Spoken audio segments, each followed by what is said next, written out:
Yes, welcome back to Classic Dirt Bike TV. Thanks for joining me once again. Now, just before we get down to our next video posting, just a few things to catch up on. Now, next week we'll be going out and about again, and we'll be covering the Scottish Classic Round 2 event that's to be held at Bassenthwaite in Penrith, and the week after that we will also be heading down south to Penrith once again to cover the Westmoreland Motor Club's fantastic Helsington Classic Scrambles. So two very good outdoor events for you to look out for here on my Classic Dirt Bike TV channel. So right now we're going to get down to business once again and take a look at this quite rare bike that I came across in my recent travel. So let's get straight into the video and take a look at this 1976 360 Twinshock KTM.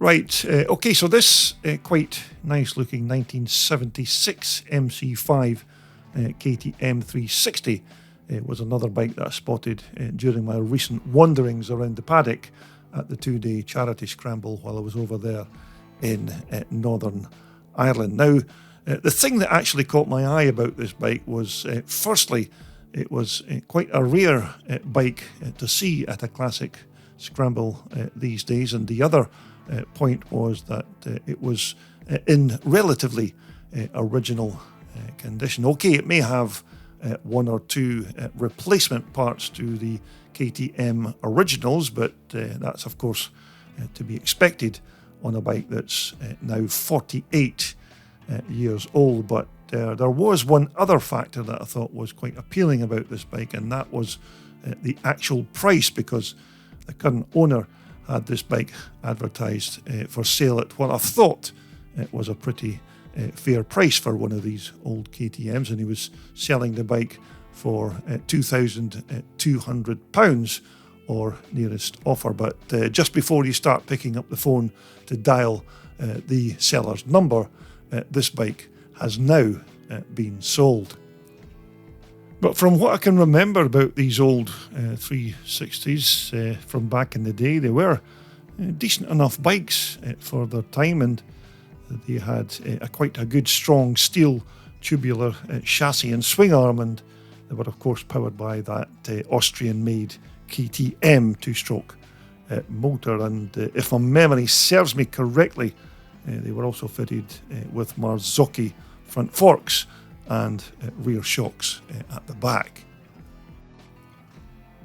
Now, this 360 KTM engine was quite well built and certainly super strong, and the motor's casings, I think, were all cast in magnesium alloy, which of course makes the casings strong and super light. And that relatively large cylinder barrel cooling fin area was basically designed just to try and dissipate heat a bit more efficiently and to try and keep the engine cool when it was racing in hot environments like maybe desert racing.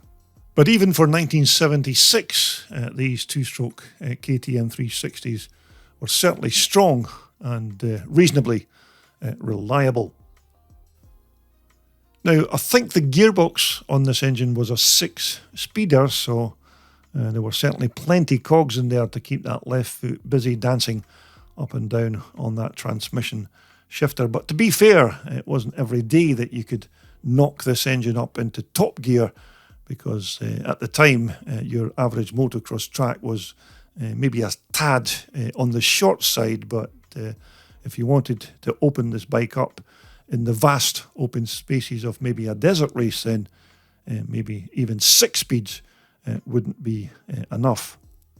But as you recall, the 1981 KTM 495 still holds that world record for the fastest motocrosser on the planet, which had, I think, a recorded speed of 123.75 miles per hour, which I think was set quite a few years ago. Now, I did say that there are some parts on this bike that are not from the original 1976 KTM, and this barrel and the cylinder head is actually been taken from a much later 1978 KTM two-stroker.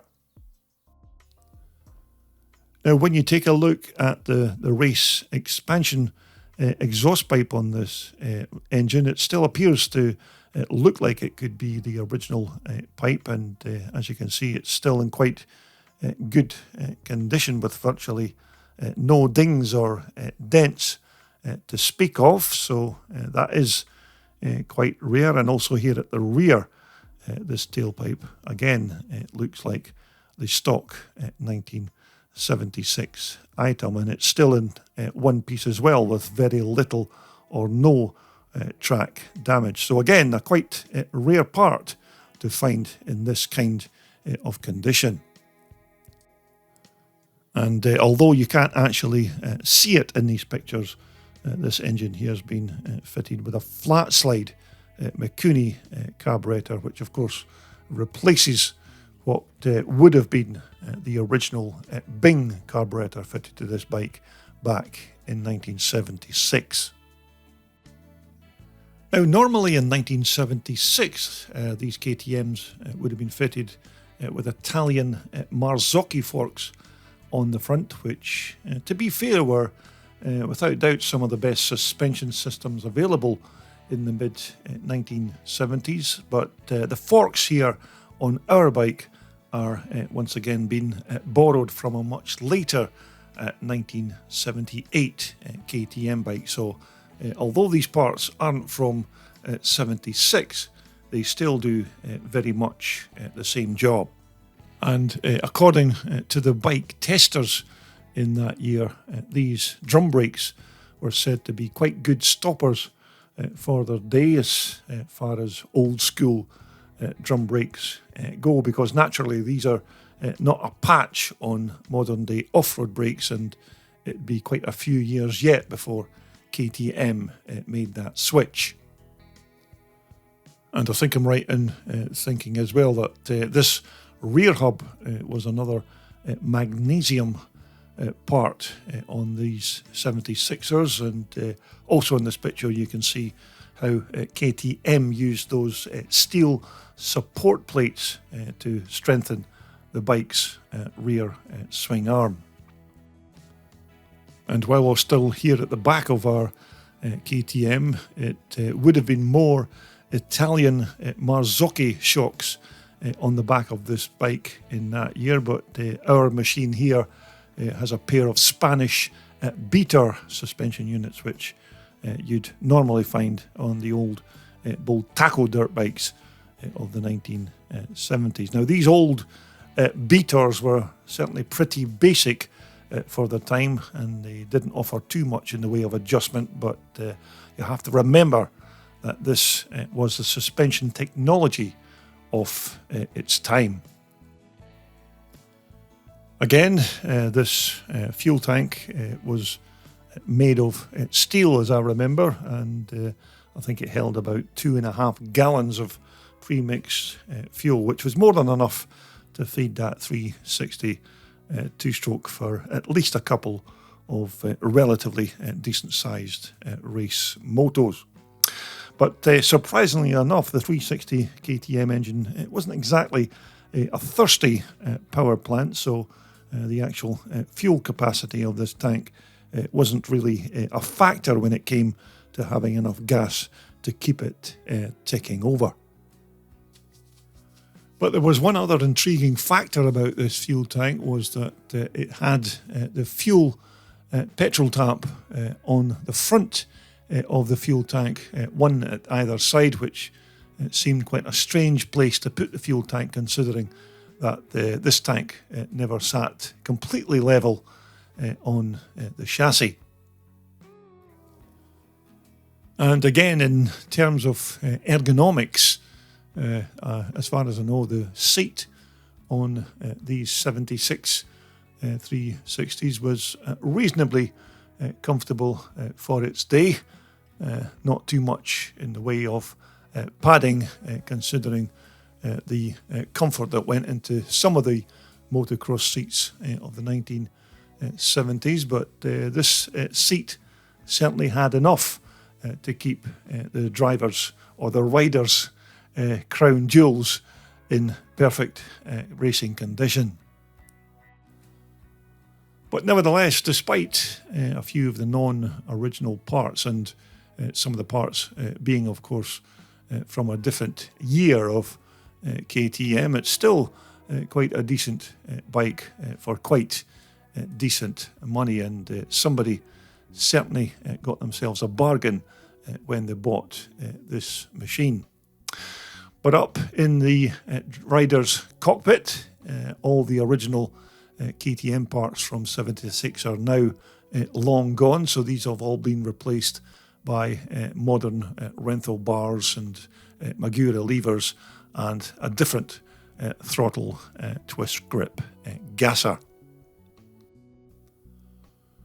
But you don't see too many of these 76 360s still racing on the track these days, and I think the reason that the owner was selling this bike was because he never actually used it often enough to justify keeping it. So as I said, don't phone that contact number that's placed on the side panel, because as I said, this bike is now been sold. So somebody, for me, has certainly got themselves a little bargain.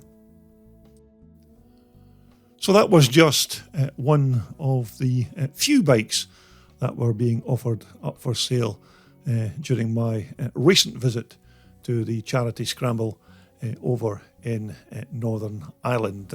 A very nice Twinshock 360 KTM from 1976.